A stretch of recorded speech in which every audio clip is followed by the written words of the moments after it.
김영입니다. 명절 연휴 잘 보내고 계시는지요? 명절 때가 되면 저는 항상 몸살이 나오곤 했는데 올해는 다행히도 배탈 한 번 난 거 빼고는 나름 잘 지내고 있습니다. 건강관리 잘 하시면서 한 해를 멋지게 시작하시길 바라겠습니다. 오늘은 불평등에 대해서 얘기를 좀 해볼까 합니다. 불평등. 불평등은 도대체 어디서 왜 비롯되는지, 그리고 우리가 어떻게 이해를 해서 타개해 나갈 것인지 늘 고민하지 않을 수 없는 부분이죠. 제가 오늘 낮에 잠깐 산행을 하고 내려와서 동료들하고 술 한잔 하는데 오늘은 조금 비싼 걸 먹었어요. 10,000원짜리 술. 평소에 소주 마시다가 오늘은 매취순이라는 10,000원짜리 술을 마셨는데, 사실은 저같이 이렇게 돈 없는 사람이 10,000원을 주고 그 술을 마시면, 그러니까 저같이 없는 사람도 술 한 병, 10,000원짜리 술 한 병 마시면 세금을 얼마 내나요? 한 10% 내나요? 한 1,000억 가진 사람, 1조를 가진 사람이 매치순 10,000원짜리 한 병 마시게 되면 얼마를 내야 되는 거예요? 그거 똑같이 지금 한 1,000원 내지 않나요? 이런 게 불평등한 거죠. 있는 사람은 사실 더 비례해서 더 많이 내야 되겠죠. 근데 실제로 같이 내잖아요. 자동차 타고 과속했어요. 걸렸습니다. 요즘은 우리 정액제로 내죠. 과태료를. 저같이 돈이 없는 사람도 한 번 걸리면 5만원, 6만원, 정해진 과태료를 내죠. 1,000원 가진 사람이나 1조 다 가진 사람이나 똑같이 내죠. 이게 불평등의 대표적인 거다. 그래서 이제 요즘에 재산비례, 벌금제 이렇게 이제 말들이 나오기 시작하는데, 이제 평등하게 가고자 하는 그런 자세가 필요한 거죠. 마지막에 또 그런 부분 얘기를 좀 하겠지만, 불평등이 도대체 어디서 나오는 건가? 공산당 선언을 쓴 막스와 친구, 마르크스 친구가 앵겔스라고 있지. 앵겔스가 나이가 친구죠. 1820년생이니까. 마르크스는 1818년도에 태어났고, 앵겔스는 원인을, 불공평해지는 주요 원인을 가족에서 봤어요. 가족 때문에, 가족이라는 그런 제도 때문에 불평등이 시작됐다. 이렇게 이제 진단을 했습니다. 가족은 다르잖아요. 같은 부모 아래서 자란 아이들이라 할지라도 어떤 녀석은 재능이 많고, 어떤 녀석은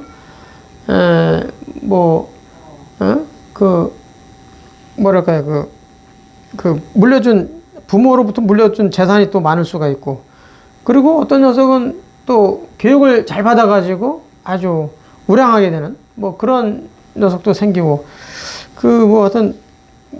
교육의 정도, 재산의 정도, 그 다음에 물려받은 재능이 많은 DNA, 이런 것들 때문에 불평등이 이제 막 유발된다는 거예요. 그래서 이제 결국은 가족을 해체해야 된다. 극단적으로 이제 그런 얘기를 했죠. 어차피 삶은 불공평, 하다고 또 내다본 사람이, 우리 현재 가장 부자라고 일컬어지는 사람이죠. 빌 게이츠라고. 이 사람은 인생이란 결코 불공평 할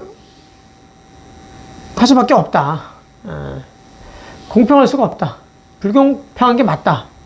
그거를 인정해야 된다. 이제 아예 그렇게 대놓고 아주 주장했던 사람이고, 이 플라톤이라는 사람도 이 불공평해지는 원인을 그 가족이라고 봤어요. 이 플라톤도. 이 플라톤은 그 뭐 많이 알려져 있다시피 그 계급을 세 개로 나누잖아요. 그 철인 계급, 그러니까 지도자 계급, 사회를 이끌어가는 지도자 계급이 있고, 전사 계급, 그러니까 나라를 지키려면 누군가가 좀 꼭 싸워줄 사람들이 필요하죠. 그 다음에 이제 노동자 계급, 이렇게 세 개로 나누는데, 거기서 이제 그 철인 계급들은 뭐 당연히 뭐 지혜를 가지고 가는 사람들이고, 전사 계급에 아주 좀 재미난 얘기 했는데, 전사 계급에는 이게 전쟁을 주로 이제 많이 하는 사람들 아니겠어요? 그러니까 다부다처제를 인정하는 거예요. 다부다처제. 그러니까 그 일부일처제다 그러면 전쟁이 났어. 그러면 이제 가족이라는 게 이게 혼인해서 아이를 낳고 그러면 이 구성원들 사랑하게 되잖아요. 그래서 이제 전쟁이 나면 그 가족 구성원들 때문에 주저하는 일이 많고, 제대로 싸움을 못하는 수가 있다. 싸움을 제대로 못하게 되면 결국 나라도 망할 수 있다. 그래서 이제 이 플라톤은 전사 계급에 있는 사람들은 다부다처제.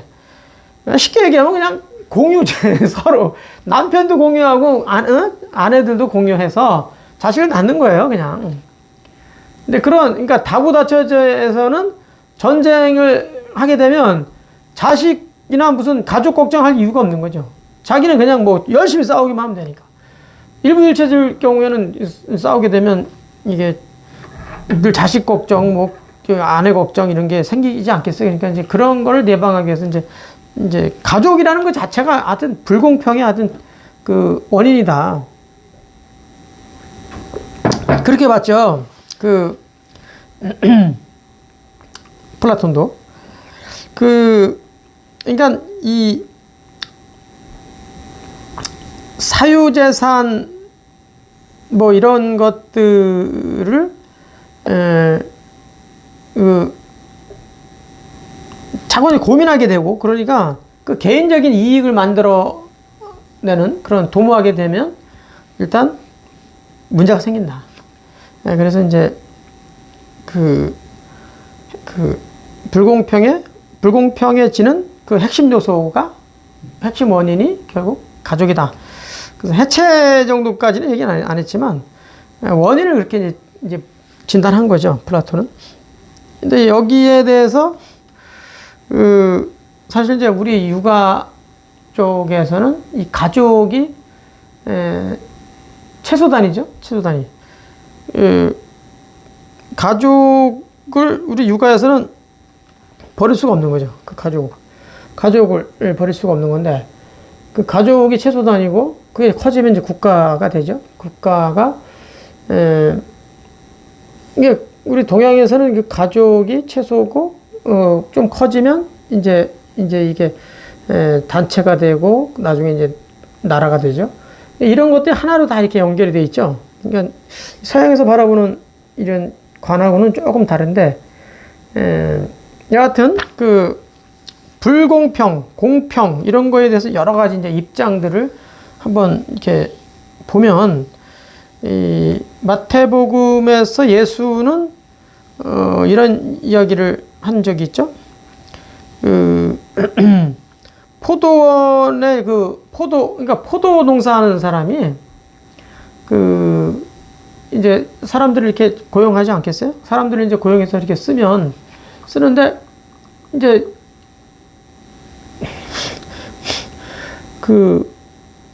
물론 자기의 노동력으로 농사를 지으면 제일 좋지만, 그게 안 될 경우에는 이제 사람들 이렇게 쓰잖아요. 임금을 주고. 근데 이런 거죠. 한 사람만 쓰면, 한 사람만 도움을 받으면, 오늘 농사 이게 수확하는데 이 정도면 되겠다라고 생각해서 이제 한 사람을 하루에 10만 원을 주겠다라고 해서 아침부터 이제 불러서 쓰는 거죠. 쓰는데, 점심 때 되는데, 오늘 안 될 것 같아요. 오늘 지금 이 친구 정도, 인품 갖고는 안 될 것 같아요. 한 사람 더 세겠다 그래가지고, 중간에 점심 이후에 이제 한 사람 더 이제 고용을 했어요. 물론 10만 원이죠, 그 친구도. 그리고 쓰는데, 시간이 지나는데, 이거 갖고도 안 될 것 같아. 오늘 마무리가 안 될 것 같아. 그래서 겨우 이제 저녁 거의 다 돼 가는데, 한 사람 더 쓴 거예요. 물론 그 사람도 10만 원을 주기로 했죠. 그래가지고 이제 마무리를 다 해서, 이제 품삯을, 임금을 이렇게 주는데, 10만 원, 처음에 아침부터 와서 일한 친구도 10만 원. 점심 먹고 와서 일한 친구도 10만 원. 저녁이 거의 다 됐을 때, 와서 일한 친구는 뭐 조금밖에 일 안 한 것이죠. 근데도 그 친구도 10만 원을 줬어요. 그랬더니, 이 불공평에 문제제기 할 사람 누가 있겠어요? 아침부터 일한 친구가 이제 불공평하다 이렇게 하겠죠. 이제 주인은 그렇게 얘기를 하죠. 자네 주장이 틀린 말은 아닌데, 그렇다고 내가, 잘못한 것도 아니다. 나는 그 하루에 수확할 수 있는 거를 확보하기 위해서는 누군가의 노동력이 필요했다. 당신 하나면 될 줄 알았는데 안 됐다. 두 번째 사람을 더 추가하면 될 줄 알았는데 안 됐다. 세 사람 마지막을 썼더니 마무리됐다. 그럼 나로서는 이제 완수된 거잖아요. 인건비 좋기 때문에. 그러니까 나로서는 문제 없다. 왜 당신이 그거에 대해서 문제제기를 하냐. 나는 내 수확량을 내가 완수하는데, 건설하는 데만 관심 갖고, 비용을 이제 지불한 거죠. 그러니까, 나한테 문제 제기를 하지 마라. 그래서 이제 그런 예를 이제 예수가 들어주면서, 이제 유명한 말을 남긴 게 있죠. 먼저 가는 자 나중 가고, 나중 가는 자 먼저 될 자 많다. 뭐 이런 말이 있잖아요. 그러니까 꼭 먼저 갔다고 그래가지고 많은 것을 수확하고 또 많은 것을 취하고, 늦게 갔다고 조금 취하는 건 아니다. 이게 사람 살아가는데 다 그런 거죠. 그러니까 거기에 대해서 너무 섭섭해하지 말고, 그리고 비교하지 말라고 그랬거든요. 비교하지 말라. 이 비교를 하게 되면, 남들하고 이렇게 자꾸 비교를 하게 되면 불평이 생긴다. 불평이 생기고 불공평을 자꾸 문제제기 하니까, 비교하지 말라. 비교하게 되면 점점 이게 불공평한 게 많아지니까 비교하지 말라고 하죠. 우리가 살아가면서 비교하지 않을 수는 없는 거죠. 우리 공직자들도 사실 이런 예가 많아요. 같은 9급으로 들어와서, 한 20년, 25년쯤 되면 이제 한 사무관 이렇게 가고 그러는데, 어떤 친구는 이제 6급 주사에서 끝나고, 어떤 친구는 5급까지 가고, 막 그러잖아요. 어떤 친구도 7급까지밖에 안 가고 또 퇴직하는 경우도 있고. 그런가 하면, 늦게 들어왔지만, 7급으로 시작한 친구들은 뭐 그거보다 훨씬 빠르게 사무관이 되고, 또 5급 고등고시에 합격한 친구들은 어떻습니까? 나이가 어려도 5급부터 시작하잖아요, 아예. 이렇게 생각하면 불공평한 게. 그러니까 먼저 간다고 공직자 생각을 먼저 했다고 그래가지고 반드시 먼저 성취하리라는 거는 아니죠. 그러니까 이런 일은 뭐 비일비재하기 때문에 예수도 이제 그걸 아신 거죠. 그래서 이제 비교하지 말라. 이제 그런 말씀을 하신 게 아닌가. 정의론 하면 이 사람을 빼놓을 수 없는데, 존 롤스라고, 이 철학자는 일한 만큼 가져가는 게 공평한 것이 아니고, 사실은 이제 자기가 지닌 능력이라든가 배경, 뭐 그러니까 뭐 집안의 배경이라든가 학력 뭐 이런 것들을 통해 가지고 달라진다. 그러니까 일한 만큼 가져가는 거가 공평한 게 아니라고 아예 애초에 얘기를 하죠.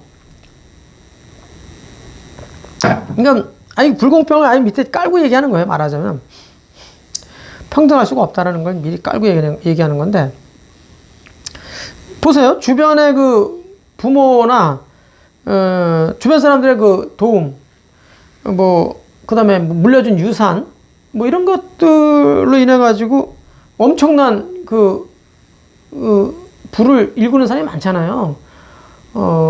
학력도 마찬가지고 요즘 뭐 기득권 있는 사람들은 자녀들 뭐 이런저런 스펙 만들어 가지고 그 좋은 직장 가고 또 그 부를 일굴 수 있는 그런 것들을 잘 포착해 가지고 남들보다 엄청나게 빠르게 부를 일구잖아요. 이런 것들이 결국은 일한 만큼 가져가는 게 공평한 게 아니라고 이제 존 롤스는 본 거죠. 이런 뭐 자기가 지닌 능력도 있지만 집안 배경이라든가 학력 이런 것들이 뭐 굉장히 크게 좌우한다. 뉴턴이라는 사람이 그 중력의 법칙을 발견했잖아요. 근데 그 친구가 이제 그 양반이 워낙에 이제 그 뛰어난 머리를 갖고 있어서 뭐 그런 것도 발견했겠지만, 이제 사실은 학자들에 의하면 그 집안이 굉장히 좋았다는 거예요. 굉장히 뉴턴의 그 집안이 선대로부터 축적된 지적 재산이 아주 엄청났다는 거예요.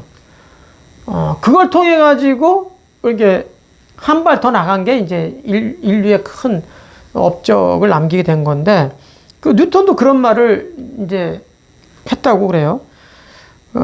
내가 더 멀리 볼 수 있었던 것은 이 거인의 어깨 위에서 세상을 바라봤다. 그러니까 이미 다 만들어진 그런 어떤 내 배경이 엄청 좋은 거죠. 그 자기 집안이. 근데 그런 데서 이미 큰 생각을 할 수 있었고 멀리 볼 수 있었다. 큰 생각이라기보다는 뭐 그걸 생각을 해낸 거죠, 그냥. 근데 나중에 이제 인류의 큰 업적이 된 거죠. 그러니까 이런 것들이 그냥 자기의 능력으로만 되는 건 아니라는 것이죠. 우리 정조대왕보다 10살이 아래인 다산. 정다산이 이제 정조가 죽고 나서 바로 맛이 갔잖아요. 유배 가잖아요. 유배 가서 엄청난 학자가 되죠. 강진으로 가잖아요. 근데 거기서 큰 학자가 될 수 있었던 건 사실은 고산 윤선도가 그쪽에 강진에서 가깝잖아요. 해남. 윤고산의 집안이 그쪽이잖아요. 그 어마어마한 학자의 그 외가란 말이에요. 그쪽 외가. 그러니까 그 어마어마한 학자 집안에 그 어마어마한 자료들이 많이 있었죠. 그런 것들을 다 볼 수 있었죠. 그래서 이제 정말 워낙에 정다산, 정약용이 머리가 좋은 철학자이기도 했지만 그 배경이 또 어마어마한 배경을 가지고 있었기 때문에 그렇게 훨씬 더 큰 학자가 될 수 있었다. 이거는 뭐 주지의 사실이죠. 그러니까 롤스는 그러니까 어차피 불공평한 데서 다 출발하고 또 만들어지기 때문에 모두가 만족할 수 있는 것을 만들자. 그게 공평하게 되는 거고, 그 불공평을 공평하게 되는 거고, 정의에 가깝게 갈 수 있는 거다. 그러니까 누구나 최소한의 삶을 살 수 있도록 이렇게 빈곤층을 많이 돕다 보면 이게 이제 점점 그나마 이게 동양에서 말하는 극단으로 이루면 갈등이 생기잖아요. 그러니까 같이 못 살거나 같이 잘 살거나 그러면 이게 갈등이 안 생긴다고 했잖아요. 이거하고 뭐 일맥상통하죠. 그러니까 존 롤스가 얘기하는 게 이제 차등의 원칙이라는 것을 이제 주장한 게 그 골자가 그런 거예요. 누구나 최소한의 삶을 살 수 있도록 만들어가는 거예요. 그러니까 기득권자들이 세금을 통해서 내든 뭘 내든 기부를 하든 어떤 최소한의 삶을 살 수 있도록 만들어주는 거. 그게 이제 정의에 가깝다. 이렇게 이제 본 거죠. 정의라는 것은 여기서 말하는 이제 평등을 얘기하는 거죠. 평등에 가깝다. 이렇게 이제 얘기한 거고. 또 미국의 철학자 로버트 노직이라는 이제 철학자는 그 사유재산을 어떤 형태로든 뭐 만들어내잖아요. 우리가 사유재산을 만들어내잖아요. 그 사유재산을 만들어내서 그 분배를 잘하면 그게 정의로운 거다. 사유재산을 인정한 것도 존중하고 이제 일종의 이제 기득권인데, 사유재산을 인정하고 거기에 대한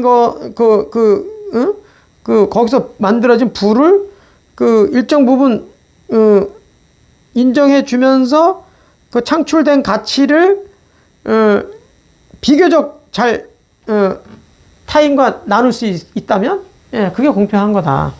그러니까 이것도 뭐 데이비드 흉이라는 그 영국 철학자의 정의하고 뭐 비슷하죠. 그 인간은 기본적으로 천사도 아니고 악마도 아니다.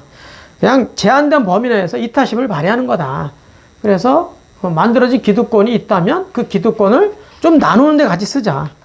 그래서 이제 나누는데 그냥 나누어지진 않잖아요. 그러니까 이제 일정한 기준을 제시하고 제도를 만들어서 이제 분배하는 거죠.